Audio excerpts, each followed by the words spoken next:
Hello students, तो welcome to this lecture. इस lecture में हम लोग कैपेसिटर पे बेस्ड मतलब पैरेलल प्लेट कैपेसिटर पे बेस्ड न्यूमेरिकल्स डिस्कस करेंगे। अभी तक हम लोगों ने 35 न्यूमेरिकल्स डिस्कस कर चुके हैं ऑलरेडी। आज हमारा 36वां न्यूमेरिकल है ना। It is going very large, है ना। सही हो रहा है एकदम।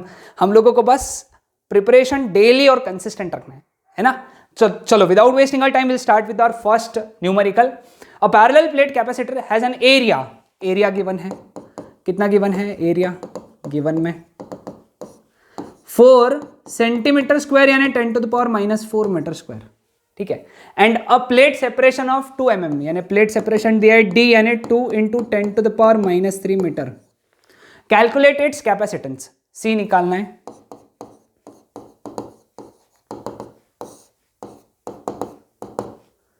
ओके और दूसरे केस में उसको मैं C' निकालना है। What is the capacitance if the space between the plates it is completely filled with the dielectric constant 6.7 question mark, है ना। तो डाइलेक्ट्रिक कांस्टेंट अगर भर दिया तो फिर कितना आएगा? ठीक है। सॉल्यूशन पहला, C का फॉर्मूला क्या है? A epsilon naught upon D, है ना। तो C is equal to A का वैल्यू कितना? 4 × 10 to the power -4 epsilon naught कितना बेटा? 8.85 × 10 to the power -12 upon D कितना? 2 × 10 to the power -3। 2 1 2 2 सा।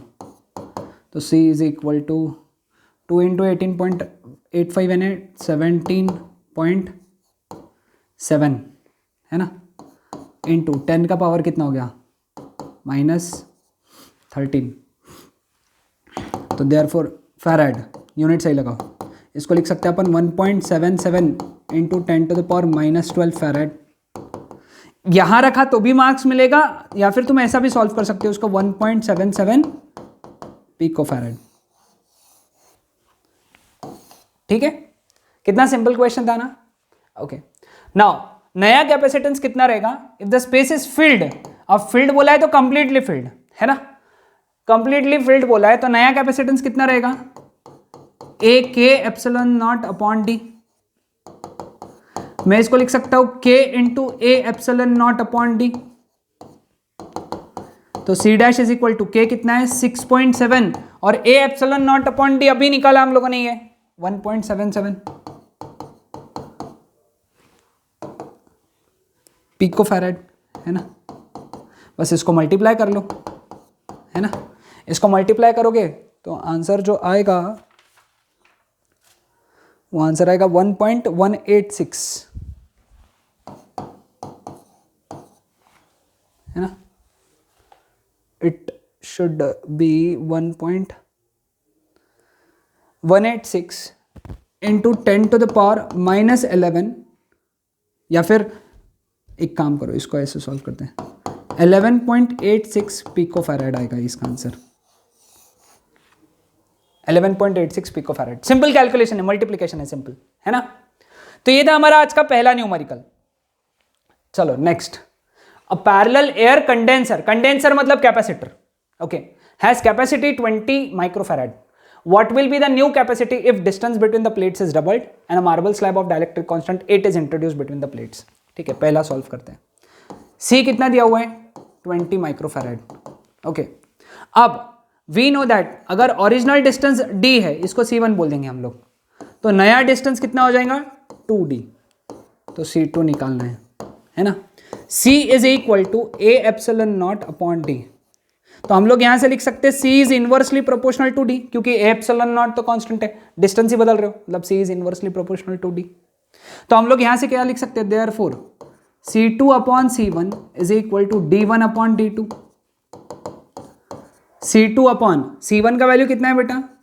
20। D1 कितना है बेटा? D, और D2 कितना है? ट्वाइस D, कैंसिल, 20 इधर चला गया। तो C2 इज इक्वल टू 20/2, तो C2 is equal to 10 microfarad. ठीक है। सेकंड, अब अगर मार्बल स्लैब इंट्रोड्यूस किया जिसका डाइलेक्ट्रिक कांस्टेंट 8 है, तो हमको पता होना चाहिए नया capacity is K times the original capacity. अब भी हम लोगों ने देखा था इसके पहले, इसमें K टाइम्स हो जाता है वो, तो नया कैपेसिटेंस इज 8 टाइम्स 20 तो नया capacitance is equal to 160 microfarad. बहुत फास्ट सॉल्व होते हैं इसके न्यूमेरिकल्स, बहुत फास्ट, है ना, आसान था। चलो नेक्स्ट प्रॉब्लम बड़ा दिख रहा है लेकिन है बहुत simple. In a parallel plate capacitor with air between the plates, each plate has an area दिया हुआ है कितना, 6 into 10 to the power -3 mm square है, याद रखना mm स्क्वायर यानी 10 to the power -6 metre square, है ना। तुम लोग इसको मार्जिन में लिख लो, 1 centimetre square is equal to 10 to the power -4 metre square and 1 mm square is equal to 10 to the power -6 metre square. लिख के रख लो मार्जिन में। सेपरेशन कितना है d, 2 mm यानी 2 into 10 to the power -3 metre, है ना। Calculate the capacitance of the capacitor, है ना। पहला कैपेसिटेंस निकालना है, formula A epsilon naught upon D। A कितना है, 6 इंटू 10 टू द पावर -3 -6 यानी -9, 8.85 into 10 to the power -12 upon D is 2 into 10 to the power -3, 3 ठीक है। अब अगर पूरा तुमने सॉल्व किया इसका ओके वैल्यू, तो इसका आंसर अगर सॉल्व किया तो आंसर आएगा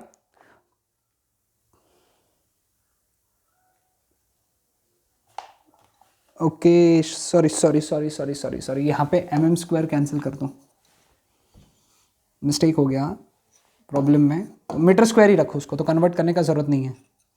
तो ये -3 आएगा, है ना, -3 आएगा। तो ये जो सॉल्व करोगे पूरा, ये -3 कैंसिल हो जाएगा, तो 3 5 ज़ा 15, 1 कैरी, 3 8 ज़ा 24 25, 2 कैरी, 3 8 ज़ा 24 26.55 into 10 to the power -12 farad. This would be your answer.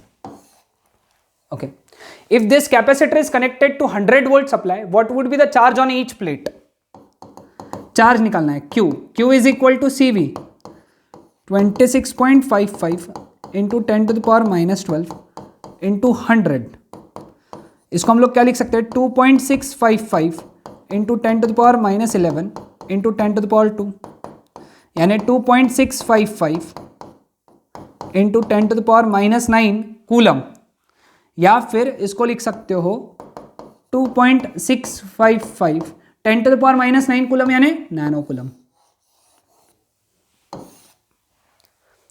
Okay, how would be the charge affected if a 2 mm thick mica sheet of K is equal to 6 is inserted between the plates while the voltage remains constant? Okay, तो नया capacitance कितना हो जाएगा पहले निकालना पड़ेगा। नया capacitance, new capacitance, okay, C dash कितना रहेगा फॉर्मूला इसका, A epsilon naught upon D minus T plus T by K, है ना। अब थिकनेस भी उतनी है जितनी, ये देखो थिकनेस 2 mm है, D भी 2 mm है, तो यहाँ पे T is equal to D डाल सकते हैं हम लोग, A epsilon naught upon A A नहीं, upon D minus D plus D by K, ये कैंसिल हो गया, तो it becomes A epsilon naught into K by D, K ऊपर जाएगा तो, है ना। तो देयरफॉर C डैश, नया कैपेसिटेंस कितना हो गया, A epsilon naught upon D हम लोगों ने निकाला कितना, 26.55 पिकोफैराड, है ना, 26.55 पिकोफैराड इंटू K रह गया, K कितना है 6, तो C डैश इतना हो गया 26.55 इंटू 6 पिकोफैराड, है ना। तो अब चार्ज कितना रहेगा इस पे, चार्ज, नया चार्ज कितना रहेगा, C डैश इंटू V यानी 26.55 इंटू 6 पिको यानी 10 to the power -12 into V कितना है 10 टू द पावर 2। इसको सॉल्व कर लेना, नया चार्ज Q डैश आ जाएगा फिर इतना कूलम। ओके, समझ में आया सबको, हाँ, एक एक स्टेप करके सॉल्व करो। Next, a parallel plate air capacitor has rectangular plates each of area कितना दिया हुआ है बेटा इसका, 20 सेंटीमीटर स्क्वायर यानी 10 to the power -4 metre square. Distance कितना दिया हुआ है 2 mm, पोटेंशियल डिफरेंस कितना लगाया बेटा हम लोगों ने 500 volt. Calculate its capacitance, charge on each plate and electric field intensity between the two plates. Okay, capacitance निकालना है, चार्ज निकालना है और इंटेंसिटी निकालना है. ठीक है, कैपेसिटेंस कैसे निकालेंगे? C is equal to A epsilon naught by D. A कितना है? 20 into 10 to the power -4. Epsilon naught 8.85 into 10 to the power -12 upon D कितना है? 2 इंटू 10 टू द पावर -3, है ना. ये सब कैंसिल हो जाते हैं. 20 इंटू 10 टू द पावर -4 यानी 2 इंटू 10 टू द पावर -3. तो capacitance is 8.85 into 10 to the power -12 farad which is 8.85 pico farad. ठीक है, अब दूसरा क्या निकालना है? Q. Q is equal to CV, फॉर्मूला है ना. Q is equal to CV. C कितना है यहाँ पे? 8.85 into 10 to the power -12. V कितना है? 500. तो Q is equal to 500 into 8.85 is 885 into 5 into 10 to the power -12 coulomb. तो Q कितना हो गया? 5 5 ज़ा 25, 2 5 8 ज़ा 40, 42, 4 5 8 ज़ा 40, 44, 4 4 2 5 into 10 to the power -12 coulomb. या फिर Q is equal to 4.425 into 10 to the power -9 coulomb. दोनों भी लिख सकते हो, कोई भी एक लिखा तो भी मार्क्स मिलेंगे पूरे. ठीक है, Q आ गया, C हो गया, Q आ गया, V E रह गया. E का तो सीधा सीधा फॉर्मूला है ना, आज ही हम लोगों ने डेरिवेशन में बहुत यूज किया, V बाई डी, है ना. पिछले लेक्चर के डेरिवेशन में बहुत यूज किया. V कितना है? 500. D कितना है? 2 इंटू 10 टू द पावर -3, है ना, 2m, है ना. तो E is equal to 250 into 10 to the power 3 newton per coulomb. एकदम आसान न्यूमेरिकल है ना, एकदम आसान.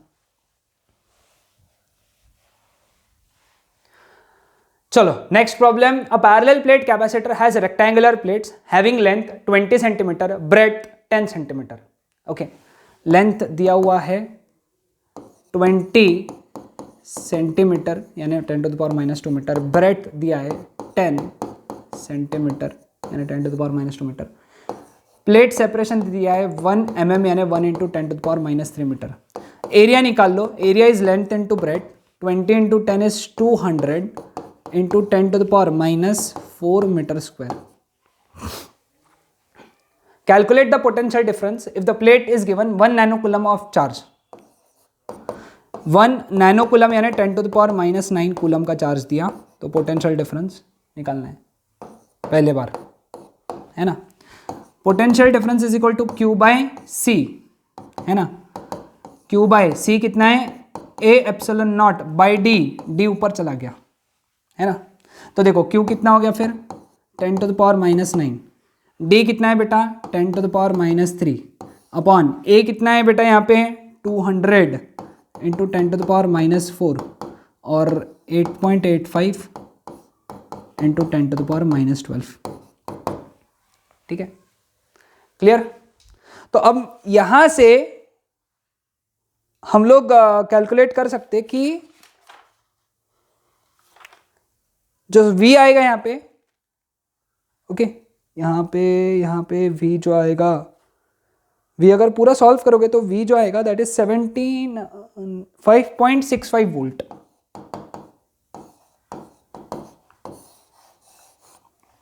ठीक है. With the same charge 1 nanocoulomb, if the plate separation is doubled, what is the new potential difference? Calculate the electric field between the plates. Okay, नया potential difference निकालना है V डैश. जब प्लेट सेपरेशन डबल हो गया, double यानी D के जगह कितना हो गया? 2D. तो यहाँ पे फॉर्मूला क्या बन जाएगा? Q into 2D upon A epsilon not. समझे क्या, है ना. चार्ज सेम है तो इसको लिख सकते हैं 2 into QD upon A epsilon not, यानी 2 इंटू इसका वैल्यू तो निकाला है हम लोगों ने 5.65. तो that becomes 11.30 volt. Also calculate electric field. Electric field कैसे कैलकुलेट करेंगे? E is equal to V by D. V कितना है बेटा? 5.65 और D कितना है? 10 टू द पावर -3। तो इसको ये ऊपर गया 10 टू द पावर +3 यानी 1000 बन गया, तो it is 5650 Newton per coulomb. ये हो गया हमारा इलेक्ट्रिक फील्ड का फॉर्मूला। ठीक है, समझ आया सबको? चलो आज का लास्ट प्रॉब्लम है ना? लास्ट प्रॉब्लम क्या बोला है लास्ट प्रॉब्लम में? लास्ट प्रॉब्लम नहीं, लास्ट बट सेकंड है, सॉरी, ये लास्ट बट सेकंड है। In a capacitor of capacitance 20 microfarad, capacitance दिया है 20 microfarad. The distance between the plates d that is equal to 2 mm। If dielectric slab जिसका thickness कितना दिया हुआ है? 1 mm यानी 1 into 10 to the power -3 metre, and dielectric constant k that is equal to 2, calculate the new capacitance. C का formula क्या है? A epsilon naught upon D। ठीक है, ये फॉर्मूला है C का, है ना? अब देखो यहां पे, और C डैश का फॉर्मूला क्या है? A epsilon naught upon D minus T plus T by K, ये फॉर्मूला है ना? तो हम लोग यहां से ये लिख सकते क्या?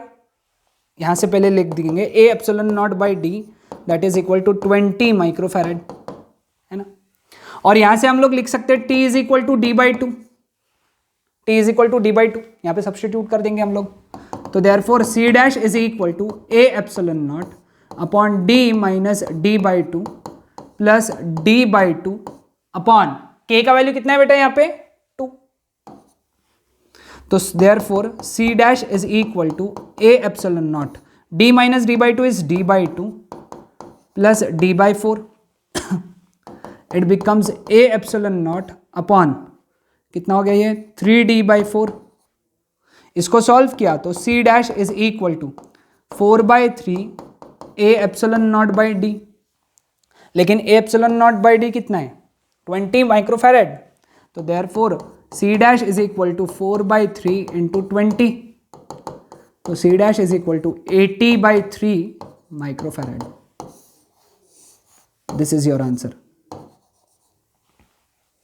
समझ में आया सबको? आसान? चलो नेक्स्ट, और ये लास्ट प्रॉब्लम, एक बार देख लो ये प्रॉब्लम दिख रहा है क्या? I just check it out, है ना? प्रॉब्लम दिख रहा है क्या?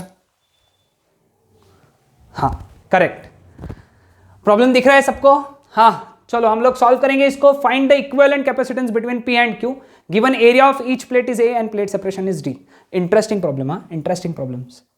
अब देखो यहाँ पे हमको 3 कैपेसिटर्स दिख रहे हैं। फर्स्ट वाला केस सॉल्व करेंगे हम लोग, फर्स्ट वाला। ओके, अब यहां पे देखो फर्स्ट वाले केस में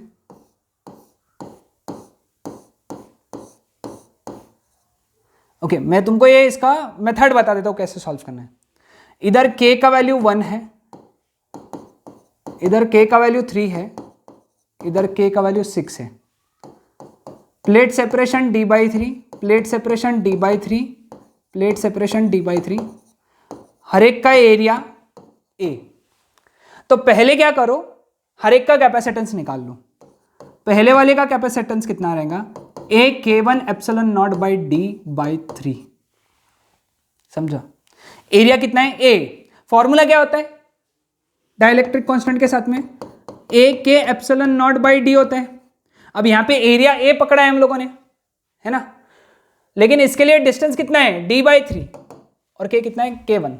तो इसको अगर सॉल्व किया, K1 का वैल्यू कितना डाला? 1, तो ये आ गया 3A epsilon naught by D।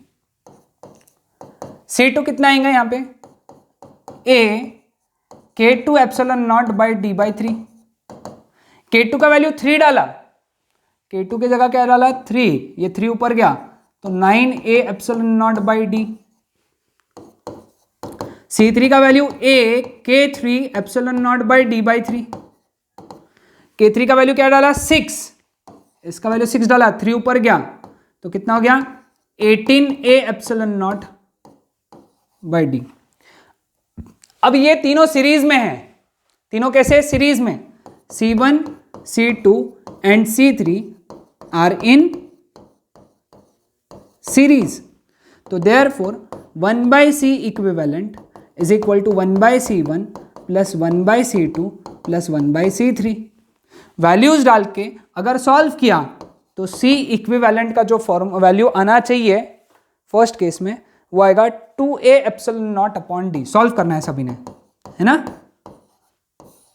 अच्छे से सॉल्व करो इसको। 2a epsilon naught by D, ये वैल्यू आना चाहिए इसका, है ना। सभी को समझ में आया स्टेप? ओके, अब देखो यहां पे ये तो हो गया। अब सेकेंड वाला सॉल्व करते हैं। सेकेंड वाले की डायग्राम देखो कैसे निकाला है हम लोगों ने, है ना। ये P है, ये डायग्राम बड़ी इंपॉर्टेंट है।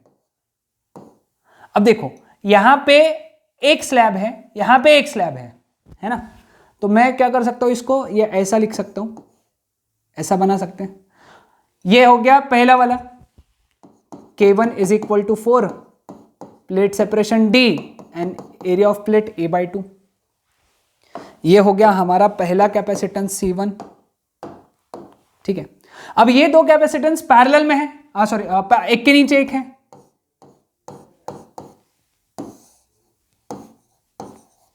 ओके, इसके लिए K2 का वैल्यू 3 है, इसके लिए K3 का वैल्यू 6 है।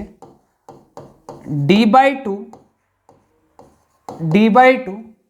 प्लेट का एरिया A/2 इसके लिए भी और A/2 इसके लिए भी। ये हमारा कैपेसिटेंस हो गया C2, ये हो गया C3, ठीक है। अब सबकी वैल्यूज निकाल लेंगे हम लोग। पहले C1 का वैल्यू कितना, A K1 epsilon naught by D. D का वैल्यू डी रहेगा, ए का वैल्यू A/2 है, तो यहां पे सिर्फ लिखते वक्त ऐसा लिखेंगे हम लोग, A/2 K1 epsilon naught by D. K1 का वैल्यू 4 है ना, K1 का वैल्यू 4 है, तो इसका वैल्यू आया 2a epsilon naught by D. समझा सबको? K1 का वैल्यू 4 दिया हुआ है। तुमको ये डायग्राम बनाने आनी चाहिए, बहुत अच्छे से ध्यान दो, डायग्राम बना लो, है ना। C2 का वैल्यू देखो कितना है, उसका प्लेट का एरिया कितना है A/2, उसका dielectric constant K2 epsilon naught upon plate का सेपरेशन कितना है D/2। ये 2 और 2 कैंसिल हो गया। K2 का वैल्यू कितना है 3a epsilon naught by D. अब C3 का वैल्यू देखते हैं। C3 का एरिया कितना है A/2, dielectric constant K3 epsilon naught upon D, है ना। अब K3 का वैल्यू कितना है बेटा, यहाँ पे 6, नहीं प्लेट सेपरेशन D/2 है, सॉरी प्लेट सेपरेशन इसका D/2 है। ये 2 कैंसिल, तो ये बन गया 6a epsilon naught by T, ठीक है। अब क्या करना है, यहाँ पे लिखना C2 and C3 are in series, therefore their equivalent capacitance is 1/c dash is equal to 1/c2 plus 1/c3। 1/c dash is equal to 1/c2 कितना आएगा बेटा, उल्टा कर दो इसको, d upon 3a epsilon not, और 1/c3 कितना आएगा d upon 6a epsilon naught.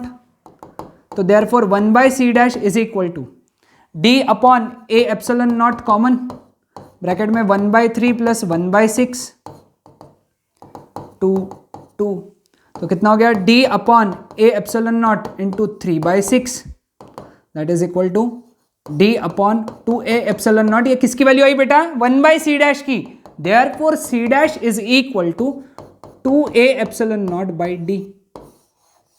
ये फाइनल आंसर नहीं है, ये अभी आखिरी का स्टेप बाकी है। अब इसका इक्विवेलेंट C डैश आया, C डैश और C1 कैसे सीरीज पैरेलल में, तो हम लोग क्या लिखेंगे, C dash and C are in parallel, therefore their equivalent capacitance is, उनका इक्विवेलेंट कैपेसिटेंस कैसे, C equivalent is equal to C plus C dash, C1 plus C dash. C1 कितना है बेटा 2a epsilon naught by d plus 2a epsilon naught by d, तो therefore C equivalent is equal to, correct answer वही आया, match हुआ, ये text book का problem है तो बहुत इंपॉर्टेंट है, 4a epsilon naught by D. ठीक है, समझ आया सबको? प्रॉब्लम बहुत इंपॉर्टेंट है, बहुत अच्छे से सॉल्व करो। ओके, सो ये था हमारा आज का टॉपिक न्यूमेरिकल्स का। नेक्स्ट लेक्चर में हम लोग लास्ट टॉपिक पढ़ेंगे इस चैप्टर का, विच इज लास्ट टॉपिक यानी कौन सा, जो हमारे इस साल के सिलेबस में लास्ट है, वैसे तो लास्ट नहीं है। Okay, that is energy stored in capacitor. Okay, that's it for today.